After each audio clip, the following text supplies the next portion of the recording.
to Special Report, Senate Foreign Relations Committee Chairman James Risch. Mr. Chairman, thanks for coming on. I know that briefing is ongoing. What about, we know you can't talk about the classified side of that, but what you're hearing from the administration, does it satisfy you, and what's your take on this? Yeah, clearly it satisfies me.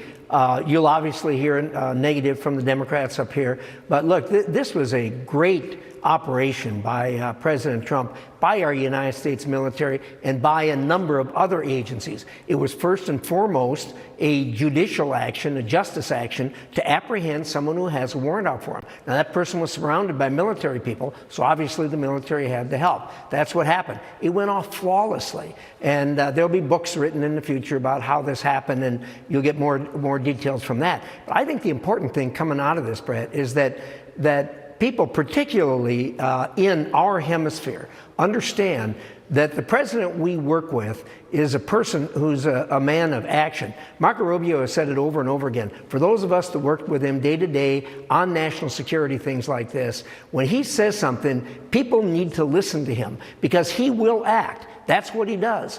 When he says something, he means it, and he'll follow up on it. So I think this is going to make a lot of changes. We're hearing a lot from countries who want to talk right away. They want to know what it is that precipitates these types of things. And look, this isn't rocket science. When you're in the business of flooding drugs into the United States, having elections like the way Maduro got into power, that's not right. It's not good for our hemisphere. It's bad for the United States of America, bad for the American people who we work for. You mentioned some of the Democrats speaking about criticism. Take a listen to some of that. And the American people are scratching their heads and saying, this is not what Trump said he would do. This is not what we bargained for. This is not America first. This wasn't about drugs.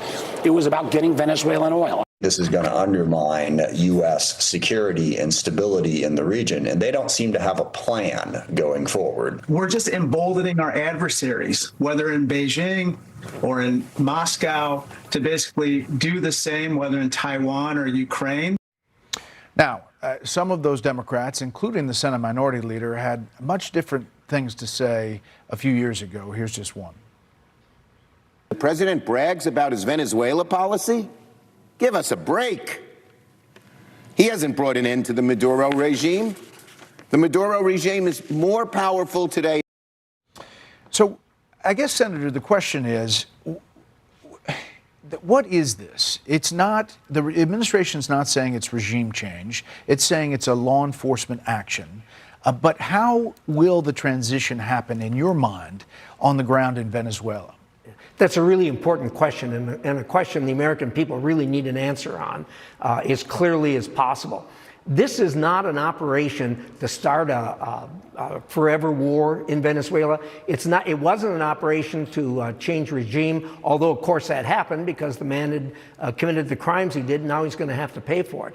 But if you look carefully at what happened when the United States went in there, they were very, very careful. We were very, very careful to see that we did not disrupt the infrastructure of the country. For instance, the police and other military operations were not touched by this.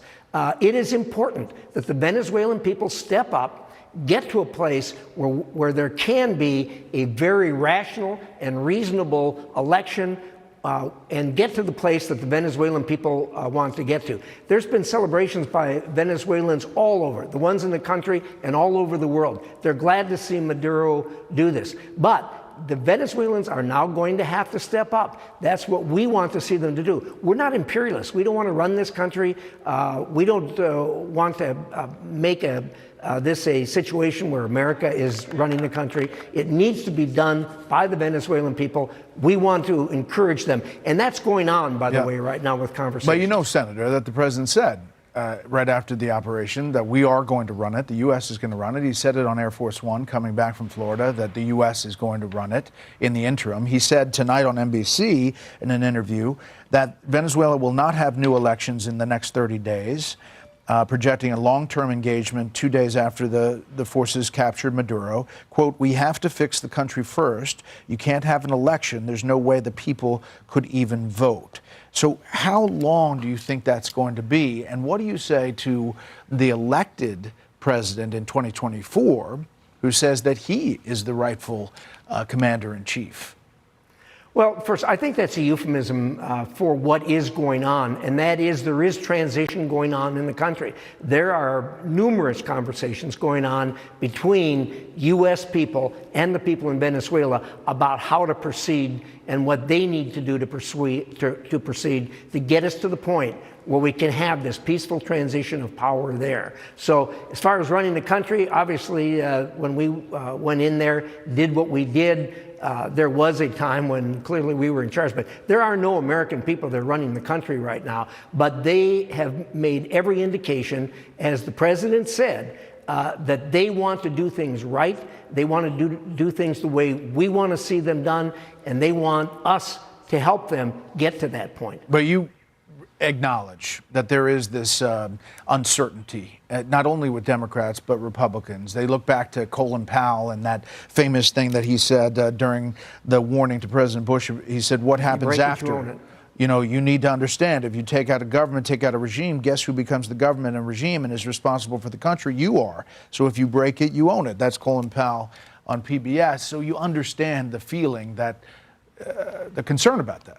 And there's no question about that. And when something like this happens, there's always upheaval. But I would say this: if you look at that country, Venezuela, they were a magnificent and a great country, a poster child for democracy, for capitalism, for free markets, for respect for human rights.